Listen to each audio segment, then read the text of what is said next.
Bupati Sudewo mundur di respon DPRD lewat pembentukan pansus. Lalu bagaimana prosesnya?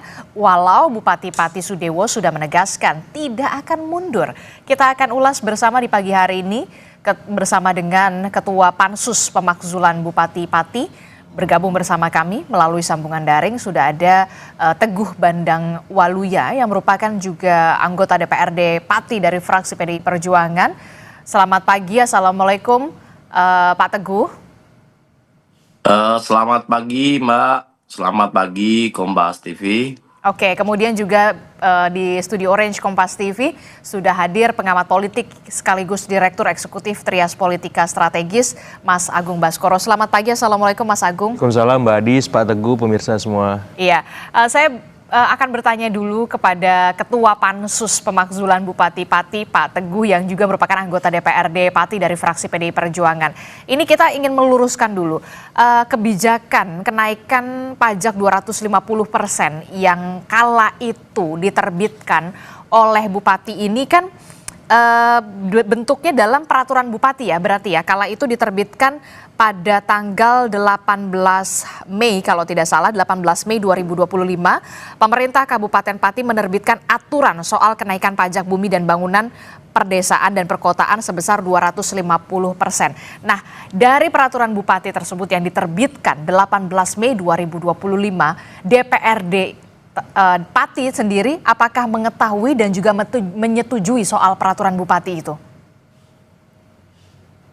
Baik Mbak, berdasarkan perda kami 2024, itu perda yang kami buat, dasar itu yang membuat Pak Bupati menyimpulkan membuat Perbub.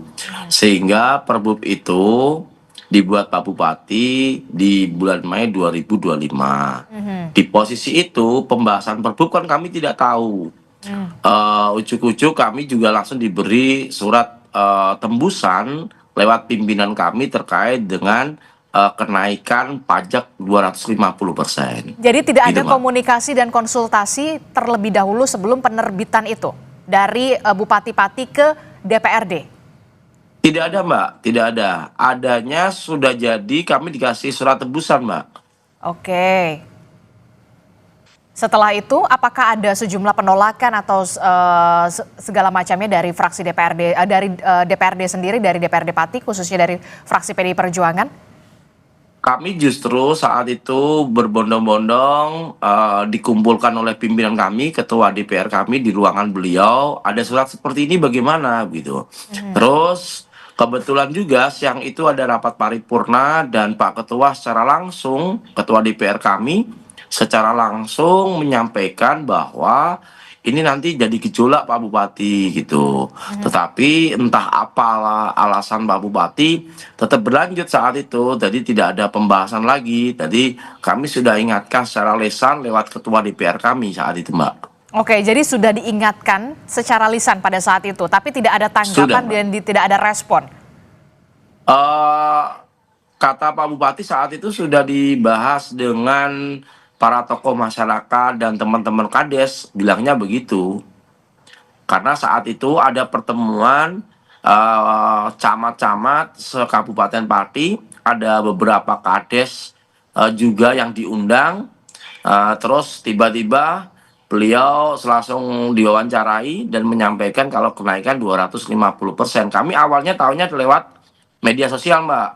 Setelah itu beberapa hari langsung surat muncul dan surat itu tembusannya ke DPRD lewat pimpinan DPR kami Mbak. Oke, jadi itulah kronologi awal mula kemudian kenapa sampai ada kebijakan kenaikan hingga 250% walaupun memang sudah dibatalkan ya Pak Teguh ya. Iya, Mbak. Oke, itu 18 Mei 2025, berarti tidak ada konsultasi, tidak ada komunikasi lebih dulu dari Bupati kepada DPRD, begitu ya? Baik Mbak, betul Mbak. Oke, nah ini kan kemudian aksi unjuk rasa dilakukan, pecahlah di tanggal kemarin di tanggal 13 Agustus 2025 begitu ya. Karena kemudian situasi dan juga kondisi semakin tidak kondusif, akhirnya DPRD melakukan rapat secara tiba-tiba atau seperti apa awalnya? Baik Mbak, kronologisnya kami teman-teman DPR jam 9 pagi sudah di kantor DPR. Karena kami tahu nanti rakyat pasti pengen ketemu dengan kita, rakyat pasti nanti pengen komunikasi dengan kita. Tetapi jam 11 lebih sedikit, Mbak, itu masa tiba-tiba masuk ke DPR tanpa diduga, Mbak. Kami kaget saat itu, Mbak. Kami sedang ngobrol sama teman-teman beberapa fraksi. Kami kaget. Pintu pintu ruangan kami didobrak, kami ditarik, didorong-dorong sama massa untuk masuk ke paripurna, Mbak. Seperti itu, Mbak. Awalnya terjadinya paripurna, Mbak. Sehingga tidak ada sekretariat dewan itu mempersiapkan absen, mempersiapkan undangan, tidak ada, Mbak. Kami tidak ada persiapan sama sekali, Mbak. Kami tiba-tiba gedung kami sudah dikepung, Mbak. Sudah dikepung, kami ruangan kayak di sweeping gitu loh, Mbak. Kami Oke. ditarik oleh warga, disuruh duduk di ruang paripurna, kami harus paripurna saat itu juga, Mbak. Dan akhirnya semua datang dan quorum di rapat paripurna tersebut. Baik, Mbak, menurut catatan yang kami lihat dan kami terima dan langsung fisiknya dihitung secara langsung, bahkan yang absen fisik itu malah masyarakat, Mbak. PDI ada berapa berdiri, Gerindra ada berapa yang berdiri, Demokrat ada berapa, PKS ada berapa, itu semua kami di absen, Mbak. Dari 50 anggota DPR di Pati, 42 yang hadir, Mbak. Jadi menurut catatan dari Sekwan, itu sudah muy quorum, Mbak. Oke, berarti juga Sehingga termasuk partai yang mengusung dari Bupati Sudewo juga setuju ya dalam rapat betul, paripurna Mbak. tersebut. 3 partai yang mengusung Pak Sudewo juga ikut juga. Karena kebetulan setelah kita quorum, kita diminta paripurna, ditunggui masyarakat, Mbak. Kita nggak bisa bergerak. Kita ke toilet aja, kami harus dikawal sama warga, Mbak. Ke Oke. toilet aja kami harus dikawal, nggak boleh pulang, nggak boleh keluar sebelum paripurna selesai. Oke, Sehingga atas usul Pak Ketua saat itu kita rapat paripurna pembuat perubahan jadwal dulu, Mbak. Karena kami DPR ini kan sudah jadwalnya 1 bulan nih. Kami harus rubah jadwal karena hari ini tidak ada rapat paripurna. Kita sepakati karena keputusan tertinggi di paripurna sehingga ada perubahan jadwal dulu, Mbak. Oke, jadi apa yang kemudian melatar belakangi akhirnya DPRD ini membentuk pansus ini? Apakah memang karena desakan warga Pati yang sudah dalam tanda kutip menduduki kantor DPRD Pati Jawa Tengah dan sampai akhirnya 42 orang ini quorum begitu akhirnya membentuk pansus, atau seperti apa sebenarnya desakannya? Baik, Mbak. Kami tidak hanya desakan, Mbak, tapi memang ini panggilan hati juga, Mbak. Kenapa panggilan hati? Kami bicara panggilan hati. Kami pagi aja sudah pada ke kantor, Mbak. Oke. Pagi kami sudah tidak ke kantor, padahal kami tidak ada agenda kegiatan hari ini. Kami masih tetap menduduki DPR karena ini panggilan hati, Mbak. Oke, jadi Nah, jadi ini merupakan panggilan hati anggota DPRD untuk membentuk pansus. Walaupun memang kalau tidak ada desakan sampai diduduki oleh warga, apakah pansus akan tetap dibuat kala itu kemarin? baik, Mbak. Kami juga melihat situasi dan kondisi karena kami mendapat selebaran informasi bahwa pendemo pengen DPR untuk ikut demo di lapangan langsung dan ikut mendengarkan apa jawaban Bupati saat itu, sehingga memang kami ikut serta dalam persiapan untuk ikut teman-teman masyarakat untuk ngajak demo. Tetapi ini berubah rutenya. Sebelum kami turun ikut bergabung demo, kami sudah didatangi masyarakat itu luar biasa, sampai kami di dalam ruang paripurna mata kami itu sakit, Mbak, karena gas air mata sudah masuk ke ruangan kami saat itu, depan ruangan kami, Mbak. Oke, tapi kemudian yang jadi pertanyaan saya, ketika masyarakat Pati tidak menduduki kantor DPRD Pati, apakah seluruh anggota DPRD, termasuk juga pimpinan Anda DPRD, tetap akan membentuk pansus ini? Di dalam pembahasan 2 hari terakhir itu, Mbak, kami sudah ada pertemuan beberapa ketua-ketua fraksi. Kami sudah menyampaikan sampai ke sana. Ini nanti kalau terjadi terjadi massa yang begitu banyaknya, Chaos, kita harus bagi chaos, bagaimana cara kita mengatasinya, cara kita meredam suasana, sekaligus ada inisiator, Mbak. inisiator dari beberapa fraksi, memang Pak kita harus ambil tindakan tegas ini, jangan sampai nanti masyarakat kecewa dengan kita. Itu sudah kami bahas 3 hari yang lalu Mbak, dengan pimpinan dan semua ketua fraksi Mbak. Oke, dan akhirnya terlaksanalah rapat paripurna untuk membentuk pansus ini ya, hak angket. Iya Mbak, izin Mbak menyampaikan paripurna perubahan jadwal. Setelah paripurna perubahan jadwal kan kami paripurna kembali Mbak. Oke. Paripurna kembali terkait hak angket, sehingga kami kaget ternyata di semua fraksi sudah mempunyai catatan-catatan tentang kebijakan Pak Bupati yang perlu ditanyakan dalam hak angket. Berarti teman-teman itu sudah siap Mbak, sudah menyiapkan semuanya. Oke, jadi Dan itu semua fraksi Mbak, tidak hanya 1, 2, bahkan Partai Gerindra itu sudah juga mempunyai catatan sendiri gitu. Oke, Baik, nanti juga saya akan tanyakan juga ke Pak Teguh begitu ya. Apa sebenarnya catatan dari PDI Perjuangan? Apakah juga sudah punya catatan soal bagaimana kebijakan dari sang bupati ini, Bupati Sudewo? Tapi saya ingin bergeser dulu ke Mas Agung Baskoro. Ya. Mas Agung, dari penjelasan anggota DPRD yang merupakan juga ketua pansus begitu ya. Ya. Sangat memprihatinkan kalau menurut saya, agak sedikit miris begitu ya, bukan agak lagi, miris sekali begitu ya dengan apa yang terjadi di Pati ini.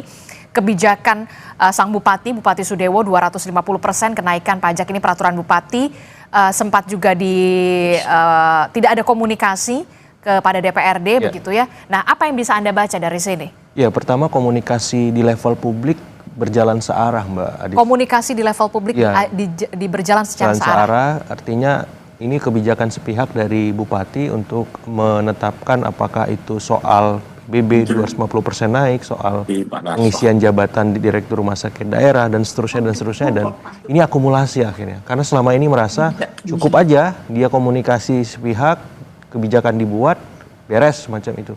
Sayangnya ini akhirnya menjadi bom waktu. Nah, saya juga menyoroti peran DPRD di sini.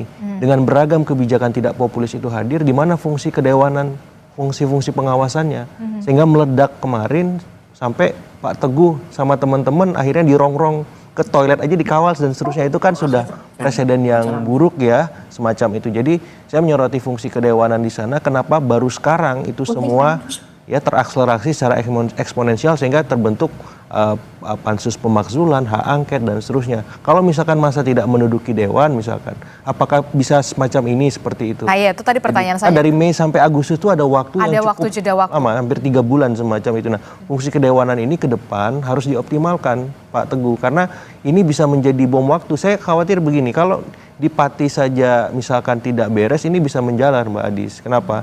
Karena kan soal PBB ini ternyata ada di banyak tempat, ya, di Jombang saya lihat, di Cirebon, kemudian di tempat-tempat di Bone juga semacam itu. Jadi Pati ini akan jadi presiden bagi bukan hanya untuk Jawa Tengah, tapi juga buat nasional semacam itu. Apakah fungsi kedewanan kita di level daerah itu sudah berjalan optimal atau belum? Nah, jangan sampai kita hanya melihat Pak Sudewo yang memang dia seperti itu, tapi dewannya tanggung jawabnya di mana? Khususnya partai-partai pengusung dan partai-partai yang tidak mengusung semacam itu. Karena buat saya Pak Sudewo ini kan hanya didukung dalam tanda petik 36% ya Pak Teguh ya, total kursinya. Cukup berani saya bilang, bukan koalisi mayoritas di parlemen tapi berani buat kebijakan-kebijakan tidak populis. Nah, ini kontrolnya di mana gitu. Nah, saya menyoroti di situ supaya apa? Supaya kita objektif juga. Bahwa ini bukan salah satu eksekutif saja, legislatif punya peranan. Akhirnya publik karena tidak masuk aspirasinya ke eksekutif dan legislatif, demo tumpah ruah di jalan, kekacauan, kredit dan semacam yang kita lihat kemarin. Nah, seperti itu. Dan ke depan harapannya DPRD lebih sensitif, lebih progresif supaya apa? Masa tidak perlu tumpah ruah ke jalan, tidak perlu ada yang luka-luka, tidak perlu ada ya pemerintahan yang tidak berjalan maksimal akhirnya semacam itu. Karena kan concernnya hari ini ekonomi di sana dan di beberapa tempat juga lagi turun Mbak Adi seperti itu. Oke, kalau kita lihat ini adalah partai pendukung dari dari Sudewo ya, Bupati Sudewo begitu ya.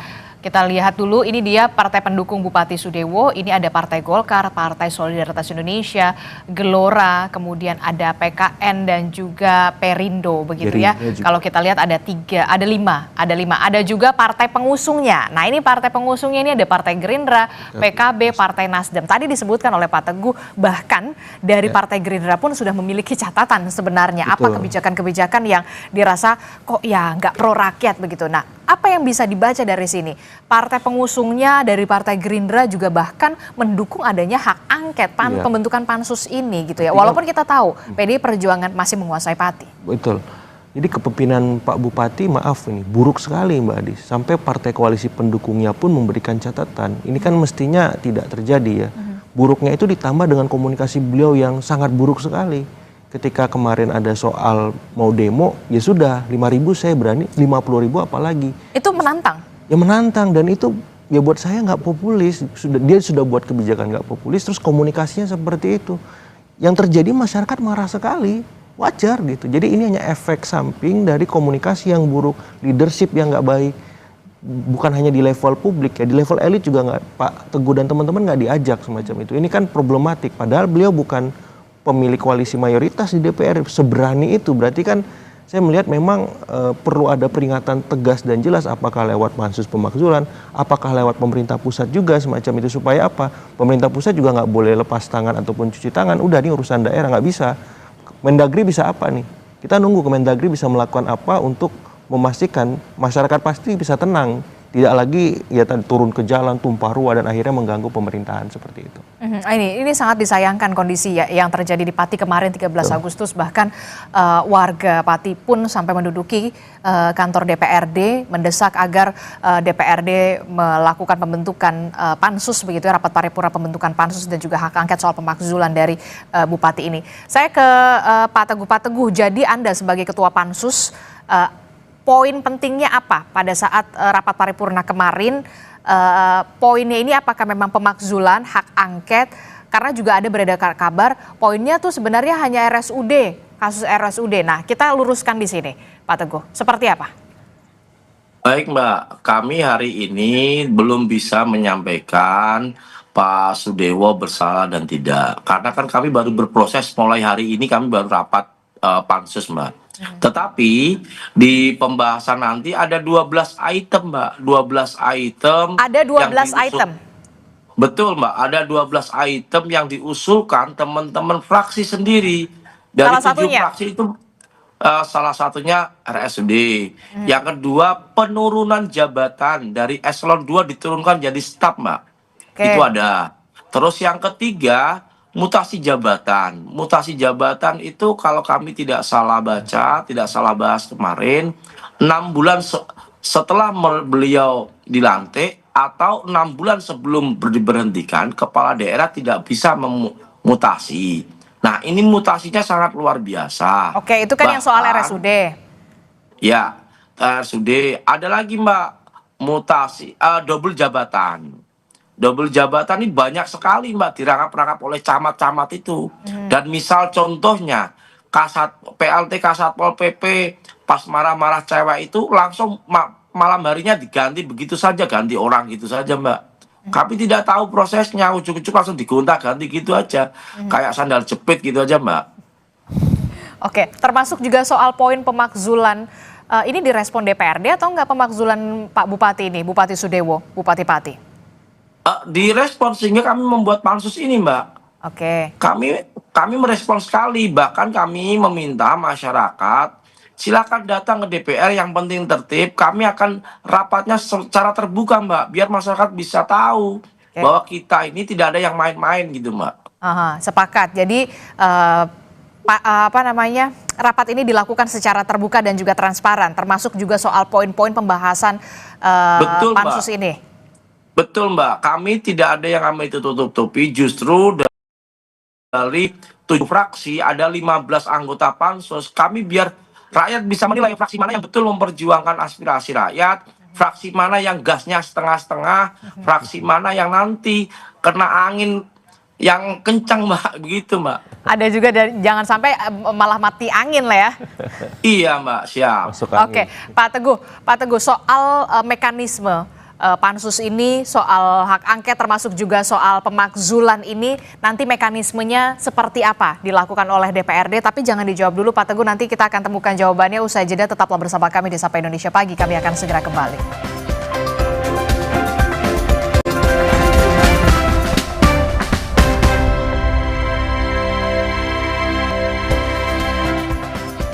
Terima kasih Anda masih bersama kami dalam Sapa Indonesia Pagi. Saudara, kita masih membahas soal bagaimana kekisruhan yang terjadi di Kabupaten Pati kemarin pada tanggal 13 Agustus 2025.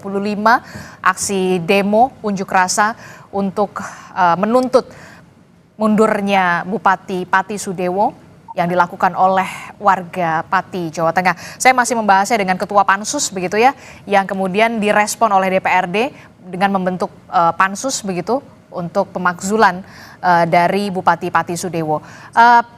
Pak Teguh, saya ingin tanyakan nanti untuk soal Pansus ini, khususnya untuk pemakzulan Bupati Pati Sudewo ini, nanti mekanismenya akan seperti apa yang akan dilakukan oleh DPRD? Karena kan masing-masing fraksi juga tadi Anda menyebutkan sudah punya catatannya. Bagaimana ini?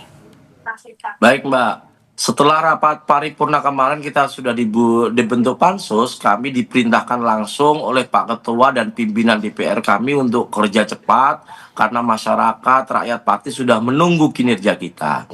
Sehingga kemarin sore langsung kita rapat pansus, membuat perencanaan bagaimana dan apa langkah sebagai pansus untuk membahas pembahasan pansus. Nah, cara kami hari ini mungkin nanti kami sudah mulai nanti jam 10 pagi Mbak pembahasan rapat pansus, dan kami sudah sampaikan kepada warga masyarakat boleh hadir di DPR karena DPR ini rumah rakyat. Silakan duduk yang sudah kami siapkan, silakan mendengarkan, tapi tidak boleh gaduh maupun rusuh. Monggo kami perbolehkan. Kami akan terbuka Mbak. Dan kami akan panggil di semua, misal materi satu, nah terkait misal ini terkait eselon, berarti semua yang terkait itu dan korbannya yang diturunkan harus kita undang semuanya Mbak. Kita periksa semua satu persatu. Bahkan Pak Ketua menyampaikan, jangankan sampai malam Mas, 24 jam kalian harus kerja karena kita ditunggu rakyat. Itu pesan dari pimpinan DPR kami Mbak. Oke, termasuk juga soal adanya usulan pemakzulan yang harus direspon DPRD. Nanti akan seperti apa mekanismenya?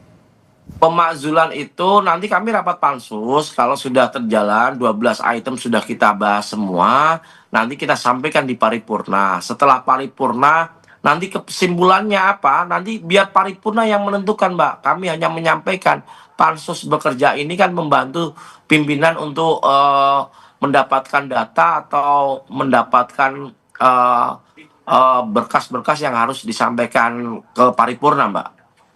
Oke, termasuk juga karena memang usulan pemakzulan ini muncul begitu ya, dan harus direspon oleh DPRD pastinya karena memang perpanjangan tangan rakyat begitu, rakyat Kabupaten Pati.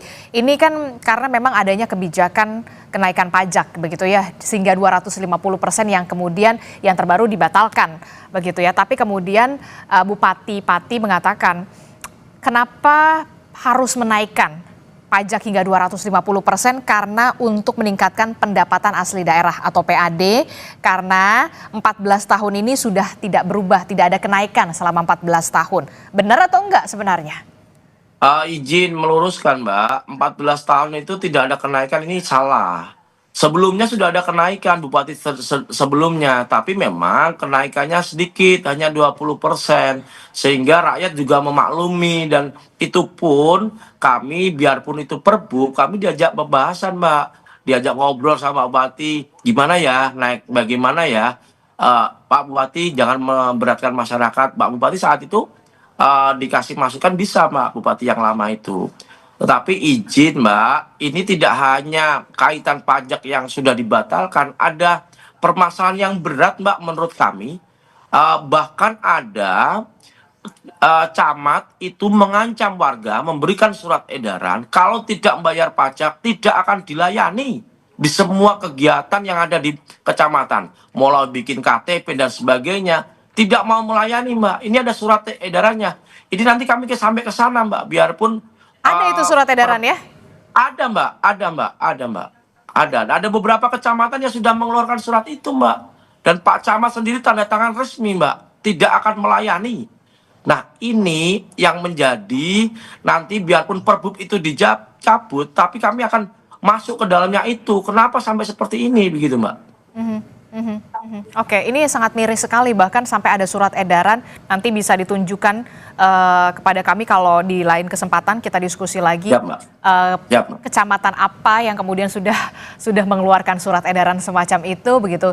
Termasuk juga saya ingin mengkoreksi lagi kalau saya salah, APBD Kabupaten Pati di 2024, anggaran 2024 itu disetujui 2,754 triliun. Betul? Iya. Sementara Betul, Mbak. anggaran 2025 itu disetujui mencapai 2,940 triliun. Betul, Mbak. Dan menurut Anda bijak tidak sampai kenaikan pajak hingga 250%? Kami kalau kenaikan pajak sampai 250% sangat memprihatinkan ya, Mbak. Begini maksudnya, kami di setiap OPD sudah dipangkas Pak Bupati anggarannya, bahkan karena efisiensi anggaran, DPR Pati itu dipangkas 18 miliar untuk pembangunan dan untuk infrastruktur. Kami memperbolehkan kok, Mbak. Kami tidak ada masalah karena untuk kepentingan rakyat saat itu, kami tidak ada masalah. Bahkan kami di beberapa kegiatan dipotongnya anggarannya, kami sampai tidak ada kegiatan yang ini dan itu, kami tidak ada masalah. Tetapi karena kegunaan anggarannya itu untuk pembangunan infrastruktur yang ada di Pati dan itu memang dijalankan. Tapi yang kami sayangkan Mbak, beberapa ratus miliar untuk pembangunan infrastruktur itu beliau tidak mengadakan lelang, Mbak, tetapi mengadakan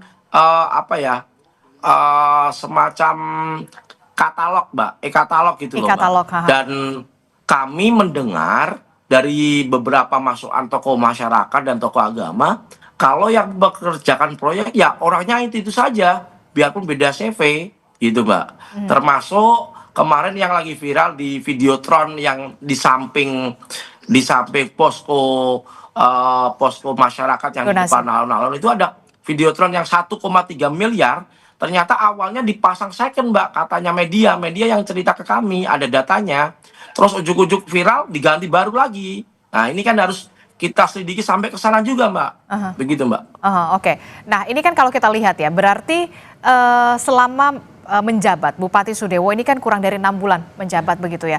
Sejauh ini, komunikasi antara Bupati, Kepala Daerah Anda, dan DPRD ini sejauh ini seperti apa? Khususnya untuk penentuan kebijakan-kebijakan strategis di Kabupaten Pati. Kalau terkait dengan komunikasi, kami normatif, Mbak. Tidak ada komunikasi yang instan, komunikasi kopi lewat kita ngopi atau diundang secara pribadi, tidak ada, Mbak. Bahkan kami kaget saat anggaran 2025 itu ada alun-alun yang harus direnovasi, terus masjid yang harus direnovasi, karena kebetulan masjidnya itu masih bagus dan bekas direnovasi sebelumnya beberapa tahun yang lalu sudah direnovasi, itu tidak ada pembahasan dengan kami, Mbak. Dia pakai perbu penjabaran, Mbak. Kami tidak tahu pembangunan itu kemana-mana, kami tidak tahu, sehingga kami aja cari data saat itu untuk melakukan sidak, maka kami akan ngecek bangunan-bangunan mana, itu aja kami sulit, Mbak. Oke, baik. Ini menjadi baru terkuak lah ya di sini ya setelah kemudian ada pergerakan dari masyarakat civil society di kemarin 13 Agustus. Bagaimana ini? Bahkan sampai ada surat edaran dari kecamatan begitu ya. Tidak ada komunikasi yang cukup intens dan cukup baik antara Bupati dan juga DPRD untuk kebijakan-kebijakan strategis begitu ya. Ini juga dipertanyakan dari 18 Mei sampai ke kemarin 13 Agustus juga. Nanti kita akan pertanyakan fungsi pengawasan DPRD ini apa yang sudah dilakukan. Nah, apa yang bisa Anda baca nih dari sini? Ya, pertama tadi over PD ya Pak Bupati, karena saya kira ketika sudah menang pilkada itu bukan berarti selesai masalah. Pemerintah itu juga butuh koalisi, baik kepada elit dalam konteks ya di parlemen ya, kemudian kepada publik berkoalisi. Bagaimana kebijakan itu over PD ini karena memang merasa menang pilkada selesai, didukung oleh pemimpin-pemimpin pusat atau bagaimana? Ya, saya kira asumsi saya menang pilkada, dia bupati, ya udah ini berarti eksekutif heavy gitu, semuanya di saya. Pemerintahan, kekuasaan dan seterusnya. Apalagi memang ya dalam tanda petik beliau kan memang dari partai penguasa semacam itu yang punya bobot kekuasaan yang besar di nasional. Sayangnya itu logika yang berbeda. Nasional sendiri, lokal sendiri. Anda harus membangun koalisi juga di level lokal supaya Anda didukung kebijakan-kebijakannya. Kemudian di level publik juga begitu. Kalau di elit enggak komunikasi searah, di publik malah intimidatif, wajar bom waktu meledak kemarin semacam itu. Dan ini bisa menjadi membesar kalau misalkan ini bola panasnya ada di DPRD sekarang. Iya, bola panasnya Ya, di DPRD jadi karena kalau- memang sudah pansus Ya. dan semua spotlightnya sekarang ke DPRD persis. konsentrasinya. DPRD bahkan sebenarnya ada lagi pemerintah pusat, dalam hal ini Kemendagri, Ya, betul. bisa melakukan apa untuk merespon ya aspirasi masyarakat Pati yang sudah klimaks nih. Ya jangan sampai ini besar lagi dan akhirnya menjadi kontraproduktif bagi pembangunan di Pati, bagi stabilitas di sana dan bahkan mungkin di nasional, karena sudah ada arahan-arahan netizen kita mengkait-kaitkan ini pemanasan dulu semacam itu. Ini daerah lain di mana seperti apa. Nah, ini kan harus diredam. Ya, misalkan Pati ada problem soal anggaran, pemerintah pusat bisa bantu apa misalkan. Ada intervensi semacam itu, saya kira perlu. Dan ini harus menjadi evaluasi. Persis, supaya nggak terjadi lagi di daerah-daerah lain hal serupa. Kalau seperti ini kan nggak nyaman kita berbangsa, bernegara. Ada satu daerah yang bermasalah, terus kita itu masalah lokal, masalah regional saja. Gitu. Pak Gubernur Jawa Tengah juga harus turun. Ya jangan sampai ya udah ini kan Pati saja. Gubernur bisa bantu apa soal anggaran? Gubernur bisa bantu apa untuk meredam? Yang Anda lihat Ya saya sejauh ini? belum hanya sebatas menghimbau ya Pak Gubernur ya semacam itu, karena ini kan bawahan dia dari secara administratif. Pak Gubernur juga harus turun dalam artian ini dikeroyok sama semua stakeholder supaya apa? Masyarakat Pati adem, tenang dulu ya. Problem mereka apa? Pajak nggak jadi naik, oke. Apalagi kebijakan yang bermasalah. Langsung segera selesai 1-2 hari ini. Jangan terlalu lama. Ini emosinya sudah klimaks soalnya. Saya nggak bayangin Bupati lagi ngomong bersama massa dilempari sekonyong-konyongnya semacam itu, pemandangan yang sangat buruk. Dia nggak punya legitimasi memimpin. Dan kalau udah seperti itu susah ini diperbaiki. Usahanya harus benar-benar luar biasa.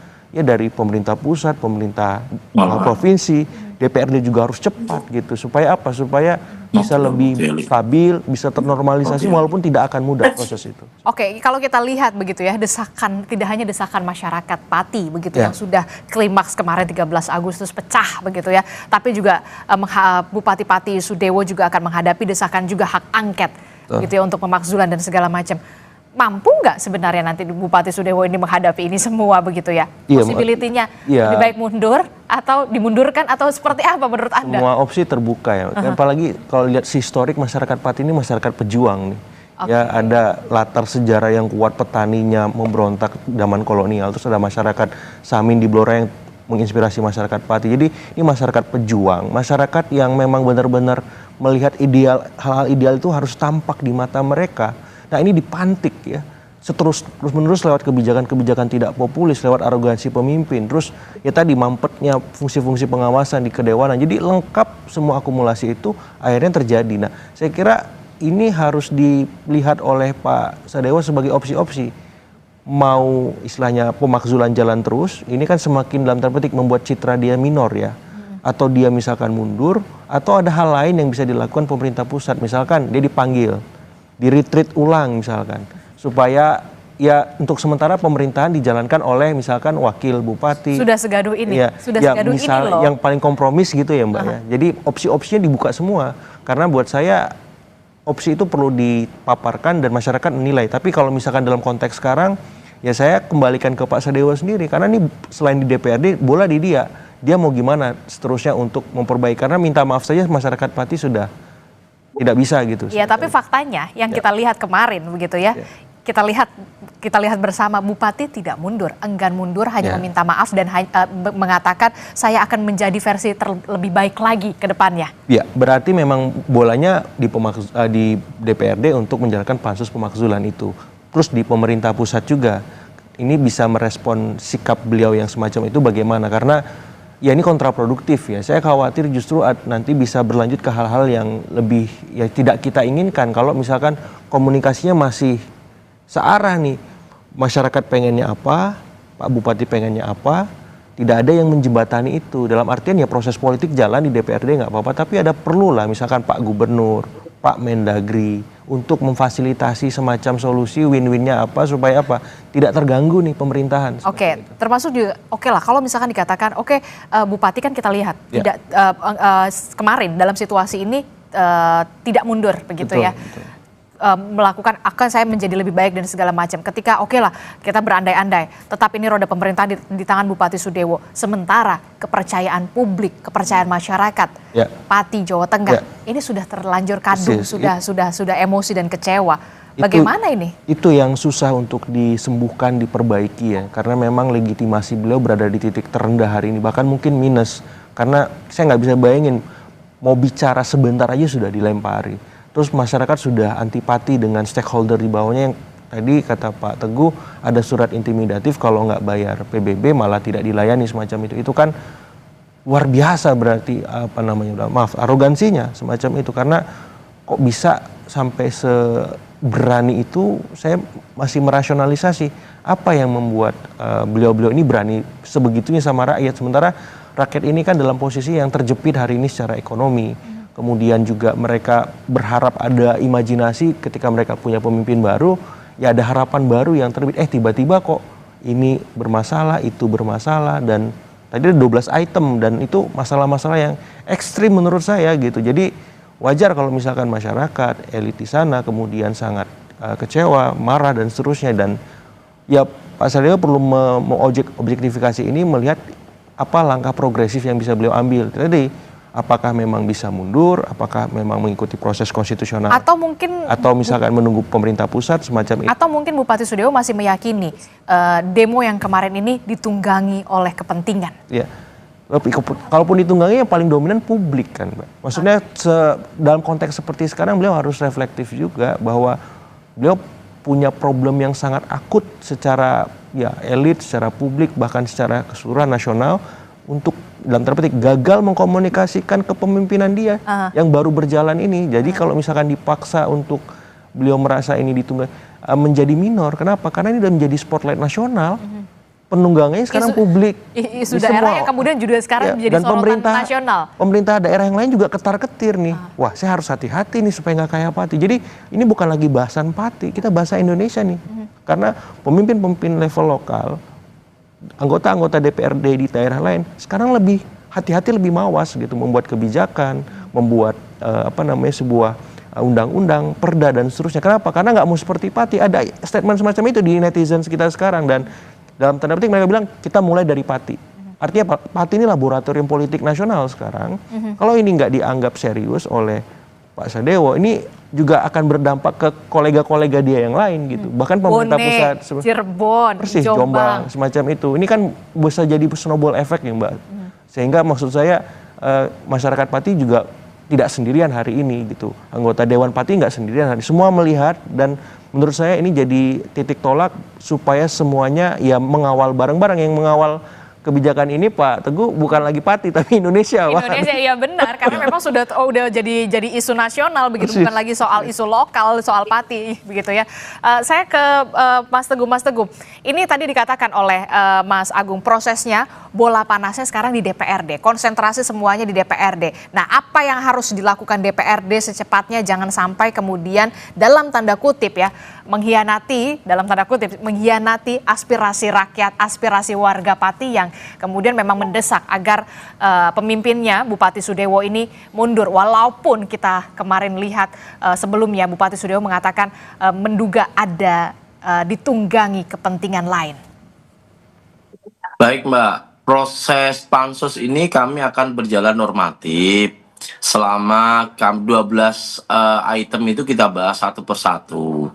Kalau di perjalanan itu nanti masyarakat punya data, punya bukti, bisa disampaikan ke kami. Prinsipnya kami akan terbuka Mbak.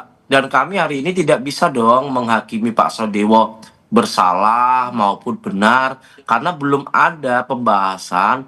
Biarkan pembahasan ini bergulir, kami ditunggui masyarakat, kami terbuka, media boleh menunggui kami bisa menyimpulkan nanti di ujung dari pembahasan pansus itu Mbak.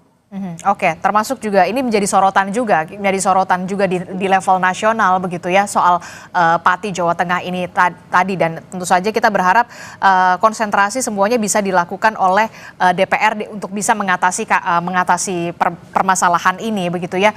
Kita akan tunggu bagaimana prosesnya seperti apa. Terima kasih Mas Teguh sudah bergabung bersama kami, Ketua Pansus yang juga merupakan anggota DPRD Pati, Jawa Tengah. Kemudian ada Mas Agung Baskoro juga. Terima kasih sudah bergabung bersama kami di Studio Orange Kompas TV.